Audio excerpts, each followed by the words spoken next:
নমস্কার, বাংলা বাজারে সবাইকে স্বাগত। আমি অনিকেত চট্টোপাধ্যায়। শুরু করছি আমাদের অনুষ্ঠান মতামত। আজকের শীর্ষক, লালকেল্লা থেকে মিথ্যে বলেন, মিথ্যে বলেন, মিথ্যে বলেন দেশের প্রধানমন্ত্রী নরেন্দ্র মোদী।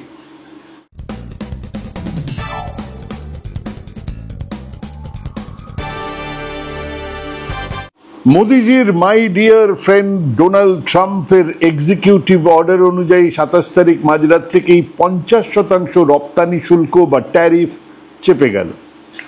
কোন কোন শিল্পে, কোন কোন ক্ষেত্রে তা সাংঘাতিক প্রভাব ফেলবে? মানে চাকরি যাবে, বাণিজ্য কমবে। এমএসএমই, ক্ষুদ্র মাঝারি ছোট শিল্প, সেখানে চাকরি যাবে।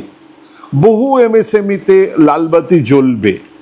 যন্ত্রপাতি শিল্পের রপ্তানির প্রায় 20% যায় যুক্তরাষ্ট্রে, মানে আমেরিকায়। তাই এই খাতেও চাহিদার বড়সড় পতন হতেই পারে, ফলে রপ্তানি কমবে।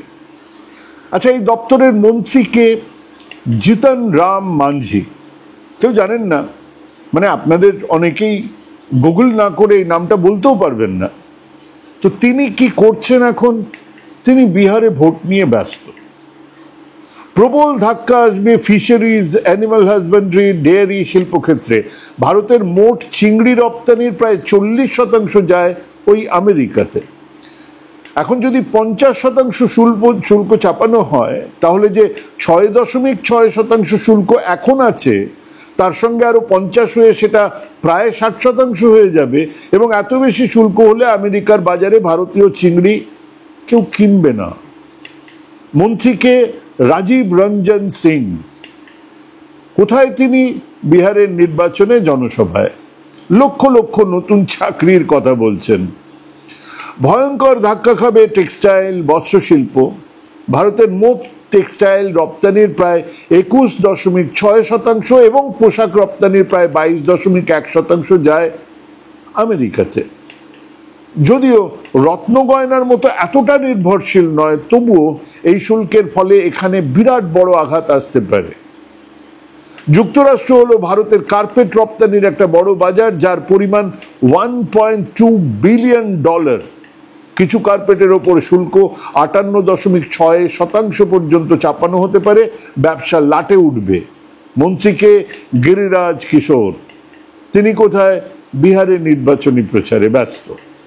মানে এই যে 50% রপ্তানি শুল্ক, তাই শিল্পক্ষেত্রগুলোতে কোথাও 30, কোথাও 35, কোথাও 40% ব্যবসাকে ক্ষতিগ্রস্ত করবে। কিন্তু দেখুন, সেই দপ্তরের মন্ত্রীদের হুঁশ নেই। এই বিরাট সংকটের সময় সেই মন্ত্রীরা তাদের দপ্তরে বসে এটা ভাবছেন না যে কি করে এই সংকটের মোকাবিলা করা যায়। ওনাদের আপাতত চিন্তা হলো বিহারের যে কোনো মূল্যে গদি বাঁচানো, লক্ষ লক্ষ চাকরি দেবার কথা ওখানে বলছেন। ভারতের মোট রত্ন গয়না রপ্তানির প্রায় 60% যায় যুক্তরাষ্ট্রের বাজারে। এটা একটা বিশাল অঙ্ক। 60%। ঝাঁপ বন্ধ হয়ে যাবে বহু ছোট সংস্থার। মন্ত্রী পীযূষ গোয়েল কি করছেন কেউ জানে না। বিজেপি নেতা নেত্রীরা নির্বাচন ছাড়া আর কোনো কিছুকেই গুরুত্ব দিতে নারাজ। 24/7 ইলেকশন। আর সেই জন্যই অত বড় পহেলগামের ঘটনা ঘটে যাবার পরে মোদিজি দেশে ফিরেই চলে গিয়েছিলেন বিহারে। কেন? নির্বাচনের ডাকে কাঠি দিতে। বাণিজ্য সংকটে, রপ্তানি সংকটে ট্রাম্প সাহেবের 50% ট্যারিফ শেয়ার বাজার ধসিয়ে দিচ্ছে। ওদিকে প্রধানমন্ত্রী এক আদন্ত মিথ্যেবাদী বলেই চলেছেন ভারতে যা তৈরি হচ্ছে সেটা কিনুন। যে দেশ একটা মোবাইল চিপ তৈরি করে না, একটা ইলেকট্রনিক গুডসের চিপ তৈরি করে না, টিভির পিকচার টিউব থেকে ল্যাপটপের মাদারবোর্ড আসে বাইরে থেকে, ওষুধের ইনগ্রেডিয়েন্টস আসে বাইরে থেকে, ক্যামেরার লেন্স আসে বাইরে থেকে, সমস্ত কম্পোনেন্ট বাইরে থেকে আসছে। দেশ হয়ে উঠছে মোবাইলের যে কম্পোনেন্ট, সব বাইরে থেকে আসছে। দেশ হয়ে উঠছে সস্তার অ্যাসেম্বলিং এর আড়ত। সেই দেশের প্রধানমন্ত্রী জ্ঞান দিচ্ছেন বি লোকাল। সেই তিনি যিনি ফ্রান্সের মবলা পেন ব্যবহার করেন, কার্টিয়ারের সানগ্লাস ব্যবহার করেন, বিলেতে তৈরি রেঞ্জ রোভারে চড়েন। তিনি জ্ঞান দিচ্ছেন বি লোকাল। আসলে দেশ নিয়ে কোনো চিন্তাই নেই, কেবল মিথ্যে দিয়ে দেশ চলছে সেই 2014 থেকে। মিথ্যের পর মিথ্যে, মিথ্যের পর মিথ্যে। এবারের স্বাধীনতা দিবস 15ই আগস্ট। লালকেল্লা থেকে দেওয়া ভাষণে মোদিজি বলেছেন তিনি যুবকদের জন্য 1,00,000 কোটি টাকার প্রধানমন্ত্রী বিকশিত ভারত রোজগার যোজনা চালু করব, মানে বিকশিত ভারত রোজগার যোজনা উনি চালু করছেন। শুনে যে কারোর মনে হবে যে স্বাধীনতা দিবসে দেশের বেকারত্বের দিকে নজর দিয়ে দেশের প্রধানমন্ত্রী একটা নতুন প্রকল্প শুরু করলেন, কিন্তু না, একটু শুনলেই বুঝতে পারবেন এই প্রকল্পের ঘোষণা অর্থমন্ত্রী নির্মলা সীতারামন আগেই 2025 জুলাই মাসের বাজেটে বলেছিলেন, শুধু নামটা নতুন করে দেওয়া হয়েছে। নতুন নতুন বোতলে পুরনো মদ বিক্রি করছেন প্রধানমন্ত্রী, তাও আবার স্বাধীনতা দিবসে লালকেল্লা থেকে ঘোষণা করে সেটা জানাচ্ছেন। এর আগে 2024 বাজেট অধিবেশনেই সরকার প্রধানমন্ত্রী ইন্টার্নশিপ যোজনা PMIS প্রধানমন্ত্রী ইন্টার্নশিপ যোজনা চালু করেছিল, যার লক্ষ্য ছিল 2029 সালের মধ্যে 1 কোটি যুবককে ইন্টার্নশিপ দেওয়া। 1 কোটি যুবককে ইন্টার্নশিপ দেওয়া মানে বিভিন্ন কারখানা, বিভিন্ন ফ্যাক্টরি, বিভিন্ন জায়গাতে তার জন্য আলাদা করে তাদেরকে সাবসিডি দেওয়া হবে। তারা 1 কোটি যুবককে ইন্টার্নশিপ দেবে, তারা যারা ঢুকবে তারা একটা ভালো টাকার মাইনেতে সেখানে কাজ শিখবে এবং তারপরে তারা চাকরি পাবে। ইন্টার্নশিপ আসলে কি হয়েছে? কিচ্ছু হয়নি। সরকারি তথ্য বলছে প্রথম রাউন্ডে 1.27 লক্ষ ইন্টার্নশিপের সুযোগ থাকলেও কতজন চাকরিতে যোগ দিতে পেরেছেন? 8,725। হ্যাঁ, ঠিক শুনছেন, 1.27 লক্ষ ইন্টার্নশিপের মধ্যে 8,725 জন চাকরিতে যোগ দিয়েছেন এবং তাদের মধ্যে অনেকেই পরে কাজ ছেড়ে দিয়েছেন, কারণ সেই মাইনে রেগুলার নয়। যারা করেছিলেন তারা ওই একবারের জন্য নিয়ে দেখিয়ে দিয়েছেন আমরা নিয়েছি, তারপরে শেষ। এই প্রকল্পের জন্য প্রথমে 2,000 কোটি টাকা বরাদ্দ করা হয়েছিল, পরে তা কমিয়ে 380 কোটি টাকা করা হয়েছে এবং ফেব্রুয়ারি 2025 পর্যন্ত মাত্র 21 কোটি টাকা খরচ হয়েছে। মানে বোঝা গেল, বাজেট অধিবেশনে বলা হলো 1.27 লক্ষ ইন্টার্নশিপের সুযোগ আসবে, এলো 9,000-এর কম। এটাই হলো মোদিজি কা গ্যারান্টি। মোদিজির মুখে skill India mission, make India এসব ঢপবাজি প্রচুর শুনেছেন, ওটা নিয়েও একই কথাই বলা যায়। এই মন্ত্রণালয়ের মন্ত্রী পরিবর্তনের ফিরিস্তিটা দেখলেই বুঝতে পারবেন। 2014 সাল থেকে এই মন্ত্রণালয়ের দায়িত্বে ছিল, মানে এই যে মিনিস্ট্রি, তার দায়িত্বে ছিলেন কে? মন্ত্রী ছিলেন কে? রাজীব প্রতাপ রুডি। তিনি গেছেন কেন কেউ জানে না, উনি নাকি মোদিজির গুড বুকে নেই। তারপরে কে এলেন? ধর্মেন্দ্র প্রধান। তারপরে উনি চলে গেলেন, এলেন মহেন্দ্রনাথ পাণ্ডে। তারপরে আবার এলেন ধর্মেন্দ্র প্রধান, আবার উনি চলে গেছেন, এসছেন জয়ন্ত চৌধুরী। এবং জয়ন্ত চৌধুরী এই দপ্তরে এসে একটা ফাইলেও সই করেছেন বলে তো মনে হয় না, কারণ সব কাজ তো PM থেকেই হয়। এটা একটা মিউজিক্যাল চেয়ারের মতন হচ্ছে, অথচ এটাই স্কেল ইন্ডিয়া। স্কেল ইন্ডিয়া বিরাট ব্যাপার, প্রকল্পের বিরাট বিজ্ঞাপন, বিরাট প্রচার। মোদিজি যেখানে পাচ্ছেন সেখানে স্কেল ইন্ডিয়া মিশনের কথা বলছেন, অথচ প্রতি 6 মাস 8 মাস অন্তর অন্তর মন্ত্রী পাল্টে যাচ্ছে। অনেকের মনে আছে ওনার সাধের সেই মেক ইন ইন্ডিয়া শুরু হয়েছিল ওনার ক্ষমতায় আসার ঠিক পরেই 2014 সালে। লক্ষ্য ছিল কি? 2022 সালের মধ্যে জিডিপিতে উৎপাদন খাতের অবদান 25% করা। বুঝিয়ে বলি, ম্যানুফ্যাকচারিং ইন্ডাস্ট্রিতে থেকে জিডিপিতে যেটা যাবে সেটার পরিমাণ করে দেওয়া হবে 25%, মানে এতটাই ম্যানুফ্যাকচারিং ইন্ডাস্ট্রিকে বাড়ানো হবে। তা এখন কতটা হয়েছে? 13%-এর কিছু কম। 50% ট্যাক্স লাগার পরে কি হাল হবে কেউ জানে না, কিন্তু এখন আমাদের অর্থমন্ত্রী এই সেদিনকে বলেছেন আগামী 2 দশকে এটা 12% থেকে 23% করা হবে। ভুলেই গেছেন যে 2014-তে বলা হয়েছিল 2022-এ এটা 25% হবে। 2025-এ দাঁড়িয়ে বলছেন এটা আগামী দশকে 23% করা হবে। অদ্ভুত। তারপর ধরুন কৃষকদের আয় দ্বিগুণ করা। 2022 সালের মধ্যে কৃষকদের আয় দ্বিগুণ করার প্রতিশ্রুতি এখন আর কেউ আলোচনাও করে না। এখন কোন অবস্থায় আছে? ইনফ্যাক্ট ইনফ্লেশন বা মুদ্রাস্ফীতির কথা ধরলে আদতে আয় কমে গেছে, কৃষকদের আয় কমে গেছে, কিন্তু সেই প্রতিশ্রুতি নিয়ে আর কোনো উচ্চবাচ্য নেই। কেবল পূর্ণপ্রসূন বাজপেয়ী চাকরিটা চলে গেছে। উনি এই বাওয়ালির একটা প্রোগ্রাম চ্যানেলে চালিয়েছিলেন, যাতে দেখানো হয়েছিল প্রধানমন্ত্রীর সামনে ভিডিও কনফারেন্সে মিথ্যে কথা বলানো হয়েছিল লোকজনকে। পরের দিন ওনাকে বেলপাতা ধরানো হয়েছিল, মানে বলে দেওয়া হয়েছিল চ্যানেলে আর আপনার কাজ নেই। আচ্ছা, মনে আছে সংসদে সংসদ আদর্শ গ্রাম যোজনার কথা, আদর্শ গ্রাম যোজনা 2014-তেই নরেন্দ্র মোদী লালকেল্লা থেকে বলেছিলেন এবং তারপরে সেটাকে জয়প্রকাশ নারায়ণের জন্মদিনে সেটাকে চালু করার কথাও বলেছিলেন। 2016-র মধ্যে নাকি প্রত্যেক সাংসদ, মানে আমাদের 542 জন সাংসদের প্রত্যেক সাংসদ একটা করে আদর্শ গ্রাম গড়ে তুলবেন। আদর্শ গ্রাম মানে সেখানে সমস্ত কিছু থাকবে, মানে সেখানে টয়লেট থাকবে, সেখানে স্কুল থাকবে, সেখানে ইন্টারনেট থাকবে, সেখানে রাস্তা থাকবে, সেখানে সব কিছু থাকবে, আর আদর্শ গ্রাম। 2019-এর মধ্যে আরো দুটো করে গ্রাম, মানে 542 আরো দুটো করে গ্রাম হবে, 542 × 2। আর 2024-এর মধ্যে আরো 5টা করে, মানে মোট 8টা করে 2024-এর মধ্যে আদর্শ গ্রাম গড়ে তোলা হবে।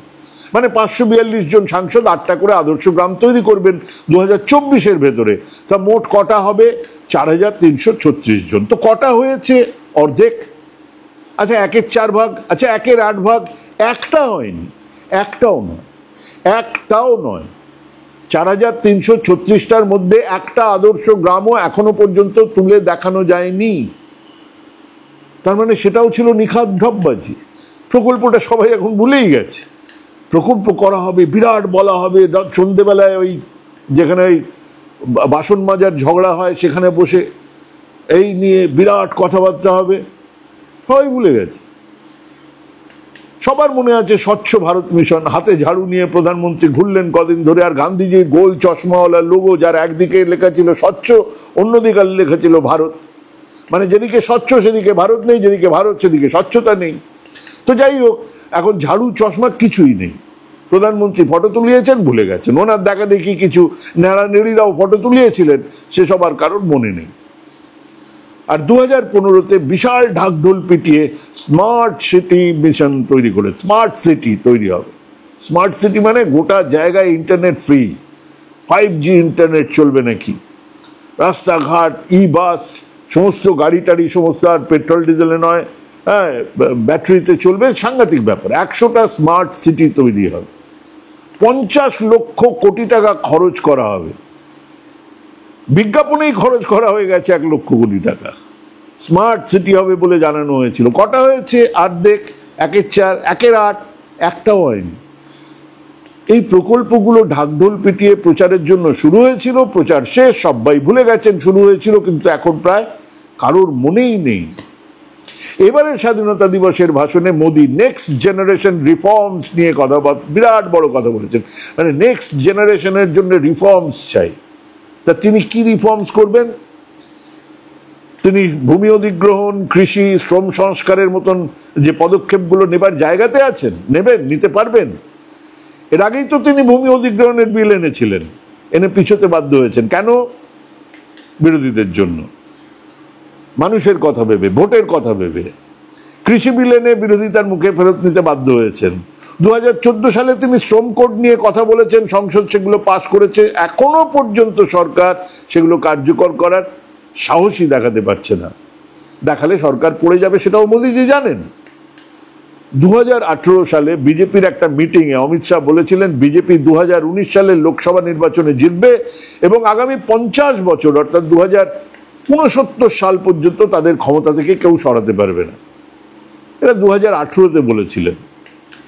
কদিন আগে স্বরাষ্ট্রমন্ত্রী অমিত শাহ লোকসভায় বলছেন বিরোধীরা আগামী 20 বছর অর্থাৎ 2045 সাল পর্যন্ত বিরোধী আসনে থাকবে। মানে ওই 2000 কমে এসছে আর কি, 2069 থেকে আপাতত 2045 ধরে নিচ্ছি যে ওটা 2049 সাল হবে, কারণ 44 সালে লোকসভা নির্বাচন আছে, তার মানে 49 সাল কমে গেছে। উনি নিজের থেকেই সময়টাকে কমিয়েছেন। ওদিকে মোদীজি ওনার বিকশিত ভারতের স্বপ্নকে ঠেলে 2047-এ পাঠিয়ে দিয়েছেন।